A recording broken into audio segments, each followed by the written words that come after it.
I guess when you think about New York Giants and Seahawks, you think about the Seahawks, being ahead in the division, but being only ahead by like one game and really not having, control of that. But you think about it and you think about the Giants and the way that they've been playing. I think I think that they're saying Seattle's gonna win. It's interesting, that they're actually saying that. Going down and looking at this, I guess Seattle, their defense, not that it's unexpected, has been giving up a good number of points. The Giants, have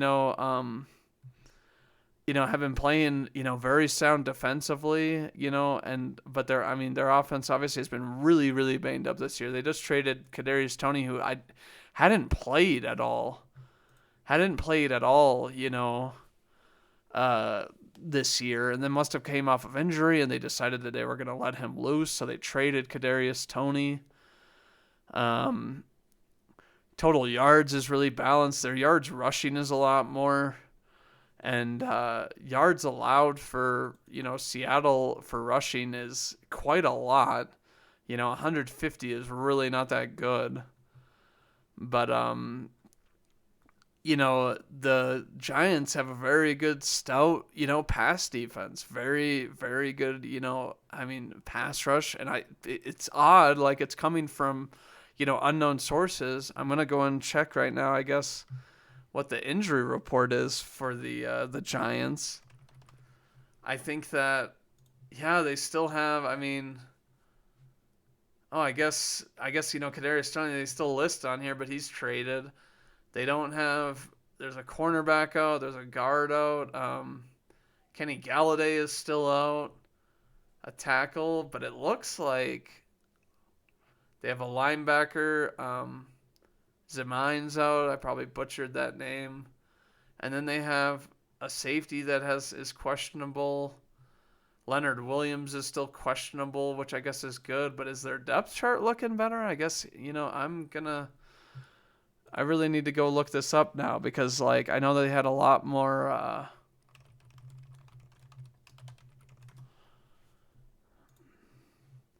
I know that they had a lot of injuries earlier in the year.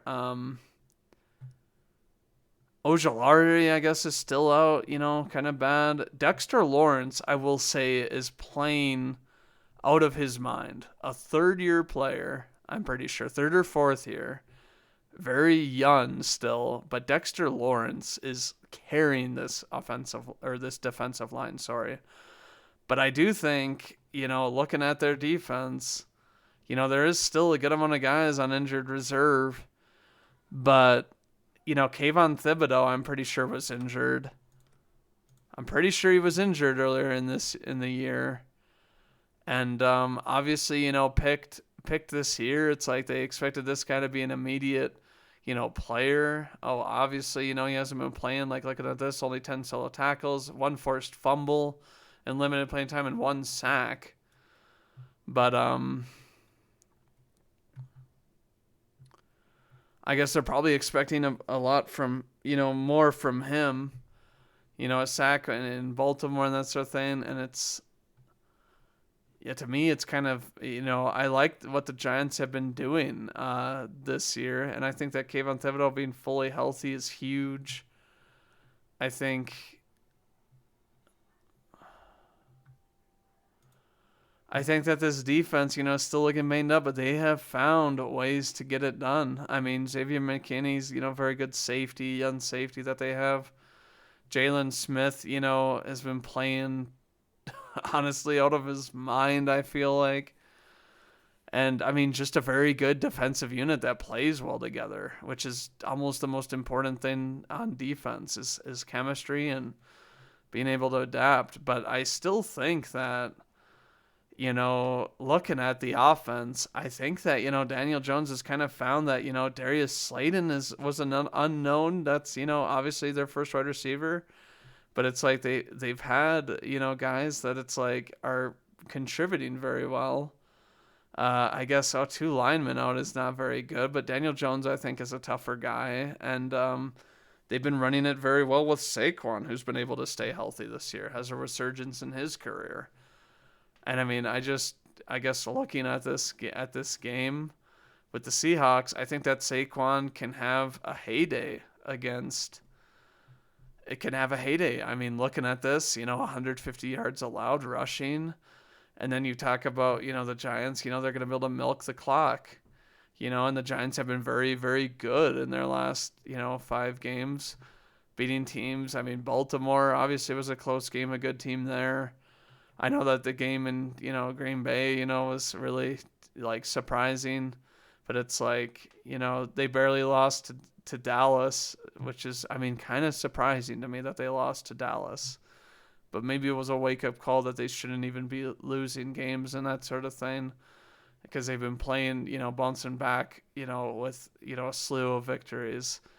Whereas, I mean, you talk about Seattle, and they did just handle the Chargers, but I think that, looking back, it's like they lost to New Orleans, who was really banged up at this time, still pretty banged up. And then they have games, and I mean, the thing about Seattle to me that worries me about them is their defense. And it's like none of these teams really have a solid running game. And that to me, I think is Seattle's weakness. I think that they really don't do well against the running. You look at Atlanta. I know that Cordell Patterson, did really well this game against Seattle, but I think that the Giants, they say Seattle's going to win this game. I think that Seattle has a shot, but I think that the New York Giants, I mean, I don't think that they're giving them really the credit that they deserve. And I think that Saquon can have a heyday in this game. So I am going to pick the Giants by 5 points.